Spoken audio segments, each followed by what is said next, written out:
They called him the accountant. It was never a title, only a reduction.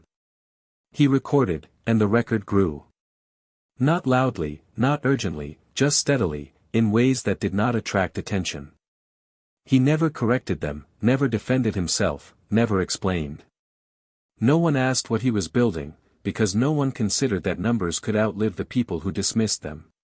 Each ledger carried a quiet weight they would never understand.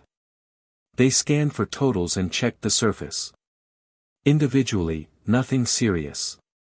Together, not random. There was a symbol embedded in the margins, one only he understood. Corrections offered too early are treated as negativity, and negativity is removed before it becomes visible.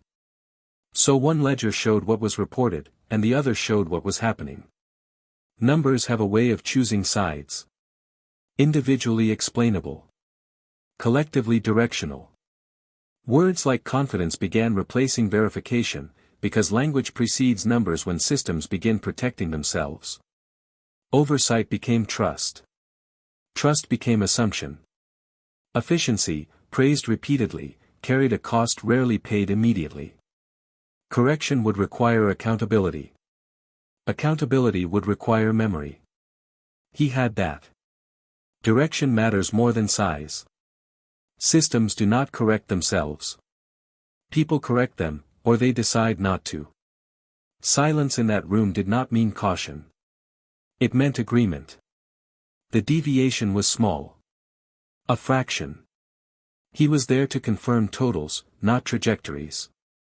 Stability was praised, though stability is not the same as silence. Averages conceal direction.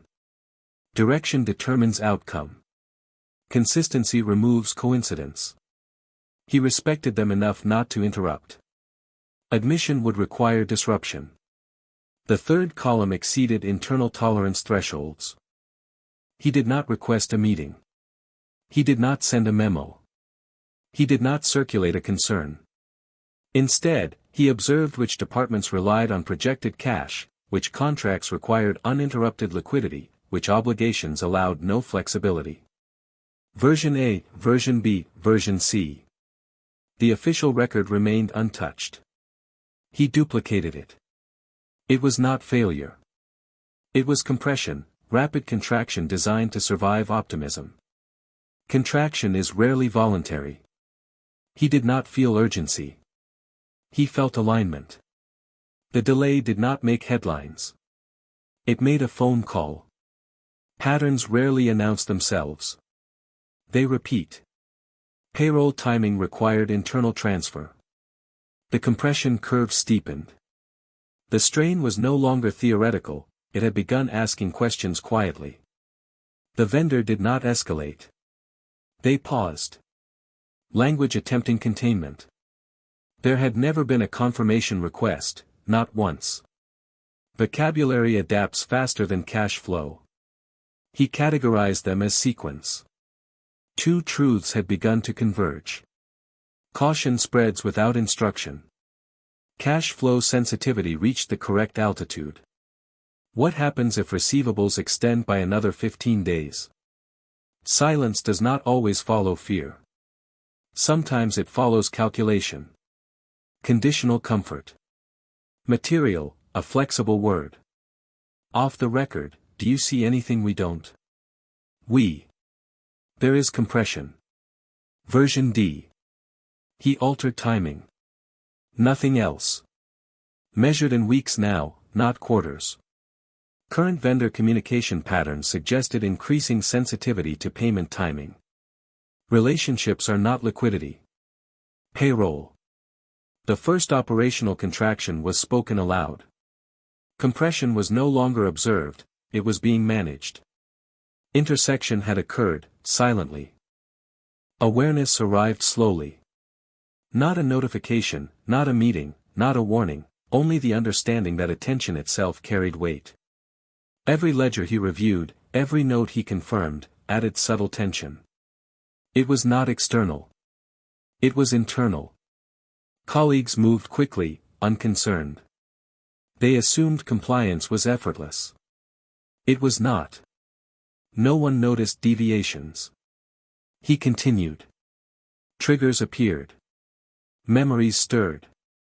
Small frictions revived older patterns. Every slight disruption caused an internal shift. Quiet anxiety accumulated, though nothing outwardly changed. He favored predictable paths. Avoidance became rational. Life did not feel smaller. It felt smoother. The system was fully internalized. Control became invisible. Observation became the final instrument of consequence. The quiet endured. The weight persisted. Nothing moved outward. Everything moved inward. The adjustment did not announce itself. It did not require approval. It simply felt sensible. He began arriving earlier, not because anyone asked, but because fewer variables existed in the morning. Fewer voices. Fewer spontaneous decisions. Fewer revisions made under momentum. Silence, when chosen, feels like control. He reorganized his workflow. Color-coded risk. Flagged language that leaned too far into confidence. Rewrote projections into something survivable, not pessimistic, sustainable. He stopped volunteering commentary in meetings. Observation consumes less energy than persuasion. When questions were directed at him, he answered precisely, only the question asked, nothing adjacent. Precision reduces exposure. The others interpreted his restraint as efficiency. He allowed that interpretation to stand. Small talk diminished. Side conversations shortened. Email replies tightened. No hostility. No withdrawal. Just calibration. He noticed that anticipation reduced friction. If he prepared for compression before it formed, it rarely became visible. Prevention is indistinguishable from normalcy. His internal ledger grew more detailed, not financial, behavioral. Who overpromised? Who avoided specifics? Who spoke in momentum instead of measurement? Patterns stabilized once named. He began making adjustments before requests were spoken. Deadlines shifted quietly.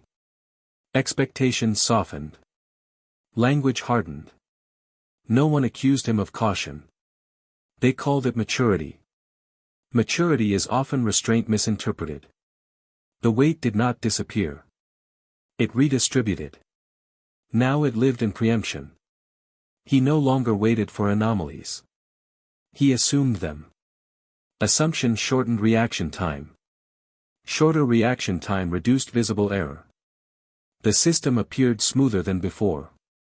Efficiency improved. Meetings shortened. Forecasts steadied. The compression curve flattened, not because risk vanished, but because it was absorbed earlier. He noticed something else. Fewer surprises meant fewer emotional spikes. Relief diminished. Excitement thinned. Stability expanded. The room trusted the numbers again. Trust returned quietly. No one discussed the previous strain. Language adjusted. Confidence reappeared in moderate amounts, measured optimism. He allowed it. But he kept the parallel ledger.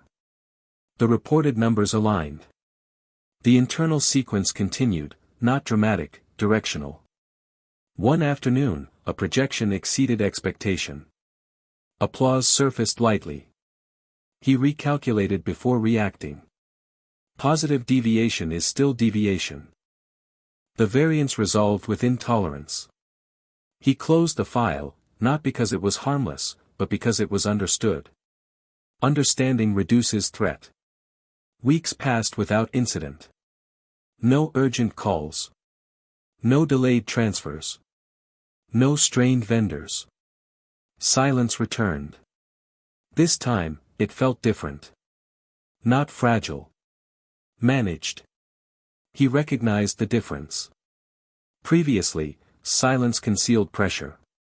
Now, silence reflected containment. Containment requires maintenance. Maintenance requires vigilance. Vigilance requires energy. Energy has limits. He began conserving it, not by withdrawing, but by simplifying. He reduced unnecessary tracking. Eliminated redundant safeguards. Trusted certain patterns to hold. Control, once internalized, can operate without constant attention. That realization unsettled him more than the strain had. If vigilance could relax, what remained of urgency? One evening after hours, he reviewed the internal ledger, not searching for error, but for necessity. Line by line, he assessed each adjustment. Which were still required? Which were habits born from past compression? Some could be released. Carefully, he removed them. Nothing collapsed. No hidden instability surfaced. The structure held. The system no longer depended on tension to remain intact. He sat back. The quiet did not press against him. It simply existed. For the first time, observation did not feel like defense. It felt like clarity. There would always be fluctuation. Receivables would extend. Optimism would expand. Language would drift toward confidence. But he no longer mirrored that drift with immediate contraction. He allowed small imbalances to breathe, not neglect, tolerance. Tolerance changes the shape of control. Control no longer meant preempting every possibility. It meant recognizing which possibilities required intervention. The reported ledger and the internal ledger did not merge. They aligned. Alignment requires less force than correction.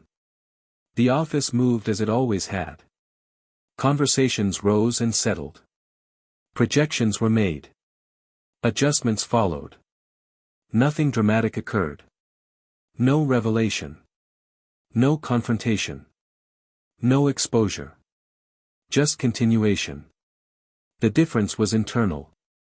He no longer felt the need to prove awareness. Awareness remained, but it was lighter. He closed the final file of the quarter. Numbers balanced within acceptable range. Trends indicated sustainability. Risk existed. It always would.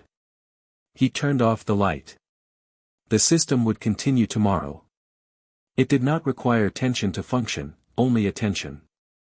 And attention, when measured, does not feel like weight. It feels like presence.